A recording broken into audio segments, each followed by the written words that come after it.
जय श्री कृष्ण दोस्तों, हूँ राहुल यादव, तमारो मैथमेटिक्स मेंटर। આજના વિડીયોમાં આપણે મેથ્સ કરતા મેથ્સ કરવા માટે શેની શેની જરૂર પડે છે ને એમાંથી એક ખૂબ જ અગત્યનું સાધન એની આપણે ચર્ચા કરવાની છે। મિત્રો, જ્યારે તમે 11મા ધોરણમાં ચાહે તમે સાયન્સ લ્યો છો કે કોમર્સ લ્યો છો, 11મા ધોરણમાં પ્રવેશ કરો છો ત્યારે તમારી જે બેગ છે એની અંદર એક ખૂબ જ અગત્યનું સાધન હોવું જરૂરી છે। તે કયું છે બેટા? તો તમે જાણો છો, તે છે કેલ્ક્યુલેટર। હવે આ કેલ્ક્યુલેટરની મદદથી આપણે આ જે 2 વર્ષનો અભ્યાસક્રમ છે, ચાહે તે સાયન્સનો હોય કે કોમર્સનો હોય, જો આપણને એના બધા જ ફંક્શન કમ્પ્લીટ વાપરતા આવડે તો આપણે ઓછામાં ઓછું પ્રિપરેશન ટાઈમમાં 100 કલાક બચાવી શકીએ છીએ। અને સાથે સાથે જો બધા જ ફંક્શન આપણે કમ્પ્લીટ ચલાવી જાણતા હોઈએ તો જ્યારે બેટા આપણે એક્ઝામ પેપર લખતા હશું, એક્ઝામ આપતા હશું, એ દરમિયાન આપણે ઓછામાં ઓછી 5 મિનિટ તો 100% બચાવી શકીએ। તો મિત્રો, આજના વિડીયોમાં આ કેલ્ક્યુલેટરની અંદર હાજર એવા ફંક્શનોની આપણે ચર્ચા કરવાની છે કે જે કદાચ તમને ઓપરેટ કરતા નથી આવડતું। સાથે સાથે જે ગયો વિડીયો હતો વિકીસન કે 5 લકી પર્સનને આ બ્રાન્ડેડ કેલ્ક્યુલેટર ગીવ અવે તરીકે ફ્રીમાં આપવામાં આવશે, તો એ નામની જાહેરાત પણ આ વિડીયોમાં થવાની છે। અને સાથે સાથે આ વિડીયોમાં બી આ 5 બ્રાન્ડેડ કેલ્ક્યુલેટર તમારે સુધી પહોંચવાના છે। તો મિત્રો, આ વિડીયોને ખૂબ જ ધ્યાનથી જોજો।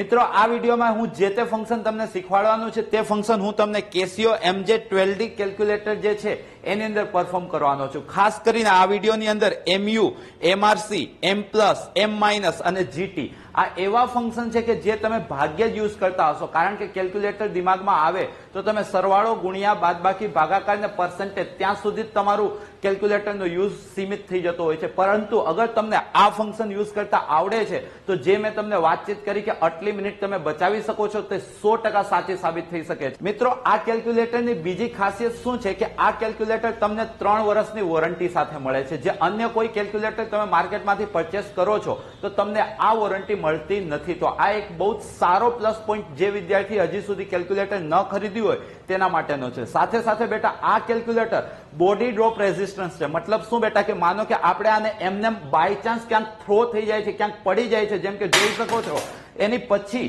તમે જ્યારે કેલ્ક્યુલેટર લ્યો છો ત્યારે તમે જોવો છો કે as it is complete calculator તમને દેખાઈ રહ્યું છે। અને આ આપણે ગમે તેટલી વખત કરી શકીએ છીએ। મતલબ કે બોડી ડ્રોપ રેઝિસ્ટન્સનો ફીચર બી આ કેલ્ક્યુલેટરને અન્ય કેલ્ક્યુલેટરની રેસ કરતા આગળ લઈ જાય છે। તો મિત્રો, મારું અને મારા જેવા અન્ય તમામ શિક્ષકનું સજેશન એ જ છે કે જ્યારે તમે કેલ્ક્યુલેટર પરચેસ કરવા જાઓ છો તો એક વખત Casio MJ-12D ની ડિમાન્ડ તો કરવી જ રહે। મિત્રો, જ્યારે આપણે પ્રિપરેશન કરતા હોઈએ છીએ કે એક્ઝામની અંદર આપણે પેપર લખતા હોઈએ છીએ ત્યારે ઘણી બધી વખત આવા પ્રશ્નો સાથે તમારો પાલો પડે છે કે 5 × 4 + 10/2 + 6/3 બરાબર છે બેટા? તો તમે નો ડાઉટ આ તો તમને સમજાય એના માટે મેં આંકડા નાના લીધા છે, પણ ઘણી બધી વખત કેવું થતું હોય છે કે આ જ નંબર્સ મોટા સ્કેલ પર તમને ગણવાના આવતા હોય છે, ત્યારે તો તમારે કેલ્ક્યુલેટર યુઝ કરવું જ પડે છે। તો તમે કઈ રીતના કેલ્ક્યુલેટર યુઝ કરો છો? તમે મસ્ત 5 × 4 = 20 આ આંકડા મોટા છે, સમજાય એના માટે મેં નાના લીધેલા છે। પછી 10/2 એટલે કે 5, અને પછી 6/3 એટલે કે બેટા 2, અને પછી તમે આ બધાનો સરવાળો કરો છો, મતલબ કે 20, 5, 25 ને 2, 27 એટલે તમે આન્સર આપો છો 27। બેટા, જ્યારે તમે આ પ્રશ્ન માનો કે ટ્રિક્સ નથી આવડતી તમે સોલ્વ કરો છો તો કઈ રીતના તમે સોલ્વ કરો છો? તો તમે 5 × 4 ક્યાંક આન્સર લખશો, પછી 10/2 પછી ક્યાંક આન્સર લખશો, પછી 6/3 પછી ક્યાંક આન્સર લખશો, પછી પહેલો આન્સર 20 + 5 + 2 એ રીતના કરીને = દબાવશો બેટા તો તમારો આન્સર 27 આવતો હોય છે। પરંતુ આવા પ્રકારના દાખલા પરફોર્મ કરવા માટે તમે જે ટ્રીક યુઝ કરો છો એના કરતા આસાન ટ્રીક છે અને જે તમને ટાઈમ બચાવી આપશે। તો બેટા, હું તમને એ ટ્રીક શીખવાડવા જઈ રહ્યો છું, જરાક ધ્યાનથી જોજો। બેટા, તમારે શું કરવાનું છે? 5 × 4 = પ્રેસ કરવાનું, પછી 10/2 = પરફોર્મ કરવાનું, પછી 6/3 = પરફોર્મ કરવાનું, અને પછી GT કરીને એક સ્વિચ આપેલી છે, GT કરીને સ્વિચ દબાવશો તો બેટા તમારો આન્સર 27 તમને દેખાતો હશે। તો આ જીટી નું ફૂલ ફોર્મ થાય છે ગ્રાન્ડ ટોટલ. જ્યારે તમારે એક કરતા વધુ પ્રક્રિયાઓનો છેલ્લે સરવાળો કરવાનો આવશે ત્યારે તમે આ જીટી ફંક્શનનો યુઝ કરી શકશો.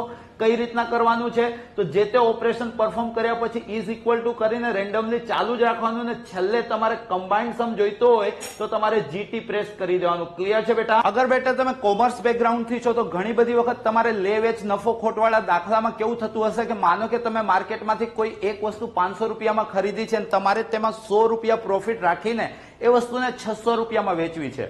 ગ્રાહકને આકર્ષવા માટે માનો કે તમે એવું વિચારો છો કે હું કાંઈક એવું ડિસ્કાઉન્ટ આપી દઉં કે જેને લીધે એકચ્યુઅલ મારી જે સેલિંગ પ્રાઇસ છે એ 600 જ પડે, મને 100 રૂપિયાનો પ્રોફિટ તો થાય જ, પણ ગ્રાહકને બી લાગે કે નહીં આની અંદર મને કંઈક ડિસ્કાઉન્ટ મળ્યું છે. તો એવા પ્રકારની જે ગણતરી છે એ ગણતરી બી તમે આ કેલ્ક્યુલેટરની મદદથી કરી શકો છો. આ કેલ્ક્યુલેટરની અંદર MU કરીને એક સ્વિચ આપેલી છે. MU નો મતલબ થાય છે માર્કઅપ. કઈ રીતના એની ગણતરી કરશો તો બાય ચાન્સ તમારે 600 રૂપિયામાં નેટ કોઈ એક વસ્તુ વેચવી છે જે તમને 500 રૂપિયામાં પડેલી છે. ઇન શોર્ટ તમારે 100 રૂપીસનો પ્રોફિટ જોવે છે અને તમે વિચારો છો કે આ 100 રૂપીસનો પ્રોફિટ તમને ત્યારે મળે જ્યારે તમે ડિસ્કાઉન્ટ આપો છો 20%, તો ભી આ 100 રૂપીસનો પ્રોફિટ તમને મળતો જ રહે.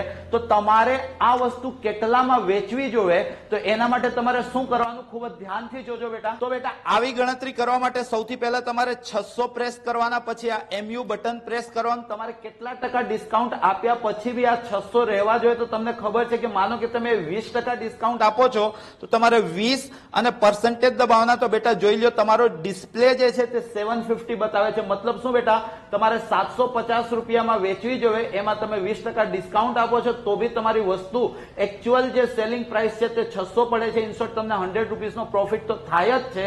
તો આવી ગણતરીમાં દિમાગ ચલાવવાને બદલે અગર તમે આ કેલ્ક્યુલેટર યુઝ કરો છો કે જેની અંદર MU ફંક્શન આપેલું છે તો તમે એમાં બી સમય બચાવી શકો છો. બેટા આપણે જે ગ્રાન્ડ ટોટલ ફંક્શન શીખ્યા એની બી એક મર્યાદા હતી. મર્યાદા શું હતી કે જ્યારે નાની નાની ગણતરીઓમાં એક્ઝેક્ટલી તમારે સરવાળો કરવાનો હતો ત્યારે જ તમે આ જીટી ફંક્શનનો યુઝ કરવાના હતા. અગર નાની નાની ગણતરીઓમાં એક સરવાળામાં છે, એક બાદબાકીમાં છે, ફરી સરવાળામાં છે, ફરી બાદબાકીમાં છે, મતલબ કે ખાલી બધી ગણતરીઓ સરવાળામાં નથી, બાદબાકી ભી અગર તમારે ગણતરીની વચ્ચે પરફોર્મ કરવાનું છે ત્યારે જીટી ફંક્શન થી સાચો આન્સર નહીં આવે, કારણ કે જીટી ફંક્શન ફક્ત અને ફક્ત સરવાળા માટે બનેલું છે.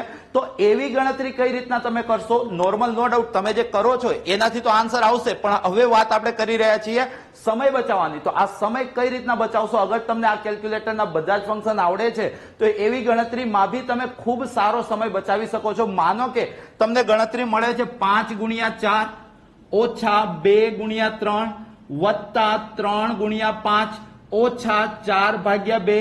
તો આ ગણતરી તમે કઈ રીતના કરશો? નો ડાઉટ તમે નોર્મલ આ વસ્તુ કેવી છે કે તમને સમજાય એના માટે મેં નાના નંબર્સ લીધા છે. જ્યારે તમે એક્ઝામ આપવા જશો ત્યારે આ જ નંબર લાર્જ સ્કેલ પર આવતા હશે. જો તમે સાયન્સના વિદ્યાર્થી છો તો એની અંદર બી ફિઝિક્સની અંદર, અને જો તમે કોમર્સના વિદ્યાર્થી છો તો સ્ટેટની અંદર આવી જ ગણતરીઓ તમને કરવામાં આવવાની છે. તો એ ગણતરીઓ તમે રૂટીન કરવા કરતા અગર આ ફંક્શન જાણો છો તો તમે ખૂબ જ સારો સમય બચાવીને ખૂબ જ ઝડપથી આન્સર લાવી શકો છો. નોર્મલ માણસ આ ગણતરી કઈ રીતના કરશે? તો સૌથી પહેલા 5 into 4 20 આન્સર લાવશે, પછી 2 into 3 6 આન્સર લાવશે, 3 into 5 15 આન્સર લાવશે, 4 by 2 2 આન્સર લાવશે. પછી જે ઓપરેશન છે કે 20 - 6 કરશે, જે આન્સર આવશે એની સાથે +15 કરશે, જે આન્સર આવશે એની સાથે -2 કરશે. તો 20 - 6 14 +15 29 -2. તો બેટા એ આન્સર ફરી શું ડિસ્પ્લે કરશે? 27. તો આ વાત થઈ જેને ફંક્શન નથી આવડતું એના કેલ્ક્યુલેશનની. પણ અગર બેટા તમને આ ફંક્શન આવડે છે તો આ જ ગણતરી તમે કઈ રીતના કરશો જરાક ધ્યાનથી જોજો. બેટા તમારા કેલ્ક્યુલેટરની અંદર M+, M- ને MRC આ 3 મેમરી બટન હોવા જોઈએ. M+ નો મતલબ કે એવી મેમરી કે જેની તમારે એડિશન કરવાનું છે. M- નો મતલબ એવી મેમરી કે જેનું તમારે સબસ્ટ્રેક્શન મતલબ કે બાદબાકી કરવાની છે, અને MRC ટોટલ લાવવા માટે યુઝ થશે. તમે જોવો છો જો આ જ ફંક્શન તમને આવડે છે તો તમે કઈ રીતના ગણતરી કરો છો? તો સૌથી પહેલા 5 into 4 કરો છો, જે પ્લસમાં છે એટલે કે તમે M+ દબાવો છો. પછી બેટા 2 into 3 કરો છો, તે માઇનસમાં છે એટલે M- દબાવો છો. 3 into 5 કરો છો, તે પ્લસમાં છે એટલે M+ દબાવો છો.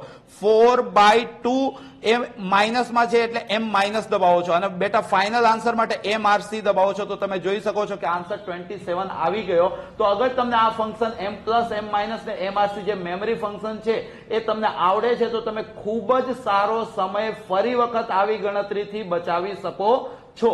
બેટા બીજી વસ્તુ કે હવે ડાયરેક્ટલી તમે કોઈ બી ગણતરી ચાલુ કરો છો, માનો કે 4 5 6 પ્લસ 3 2 1, તો બેટા જે આન્સર આવે છે આન્સર રોંગ આવશે. રીઝન શું છે કે આની અંદર પહેલેથી મેમરી સેવ છે, તો તમારે શું કરવું પડશે બેટા? બે વખત સૌથી પહેલા તો MRC દબાવવું પડશે. એની પહેલા જો તમે નોટ કર્યું હોય તો અહીંયા એમ ડિસ્પ્લેમાં હતું, જ્યારે તમે બે વખત MRC દબાવશો ત્યારે એની જે સેવ મેમરી છે તે ઇરેઝ થઈ જશે અને કેલ્ક્યુલેટર નોર્મલ કેલ્ક્યુલેટર તરીકે ઓપરેટ થઈ જશે અને તમારે નોર્મલ ગણતરીઓ ફરીથી થઈ જશે. તો મતલબ કે જ્યારે બેટા આપણે M પ્લસ M માઇનસ ને MRC બટનનો યુઝ કરીએ છીએ તો એ ડેટા ઇરેઝ કરવા માટે આપણે બે વખત MRC બટન દબાવવું જરૂરી. બેટા તમે કોઈ બી સ્ટ્રીમમાં હો, ચાહે સાયન્સમાં હો કે કોમર્સમાં હોય, ઘણી બધી કંટાળાજનક લાંબી ગણતરીઓ બી તમારા હાથમાં આવવાની છે. જેમ કે માનો કે તમે સ્ટેટિસ્ટિક્સના સમ કરી રહ્યા છો, યા તો તમે સાયન્સની અંદર ફિઝિક્સના લાંબા કેલ્ક્યુલેશન કરી રહ્યા છો, તો એ કેલ્ક્યુલેશન જ્યારે તમે પરફોર્મ કરો છો ત્યારે ઘણી બધી વખત કેવું થતું હોય છે કે તમારા મનમાં શંકા હોય છે કે મેં જે બટન દબાવ્યું છે, મેં જે સ્વિચ ઓપરેટ કરી છે,